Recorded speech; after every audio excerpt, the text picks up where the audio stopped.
আসসালামু আলাইকুম গাইস, আকি কিচেনে আপনাদের সবাইকে স্বাগতম। আজকের রেসিপি হলো মহিকচু দিয়ে চিংড়ি মাছ রান্না করব। রেসিপিটি রান্না করতে যে উপকরণগুলো প্রয়োজন সেগুলো এখানে দেখে নিই। প্রথমে কড়াইতে পরিমাণ মতো তেল নিয়ে নিলাম।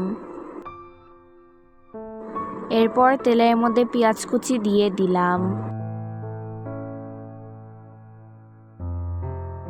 পেঁয়াজটা ভাজার পর কাঁচামরিচের ফালি দিয়ে দিলাম।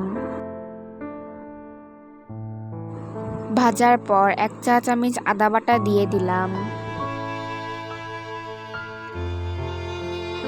ভালোভাবে ভাজার পর এর মধ্যে হলুদের গুঁড়া ও মরিচের গুঁড়া দিয়ে দিলাম। এখানে আধা চামচ হলুদের গুঁড়া এবং 1 চামচ মরিচের গুঁড়া দিয়ে দিলাম। আধা চামচ ধনিয়ার গুঁড়া এবং আধা চামচ জিরার গুঁড়া দিলাম। ভালোভাবে ভাজার পর এর মধ্যে 1.5 কাপ পানি দিলাম। মশলাটা কষানোর পর এর মধ্যে চিংড়ি মাছ দিলাম। চিংড়ি মাছ দেওয়ার পর মশলাটি 2 মিনিট ভালোভাবে কষিয়ে নিব। এরপর 2 মিনিট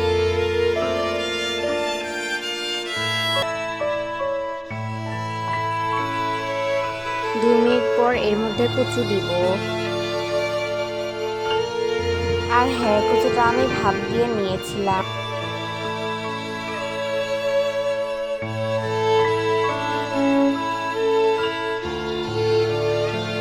পর এর মধ্যে 2 কাপ পানি দিলাম।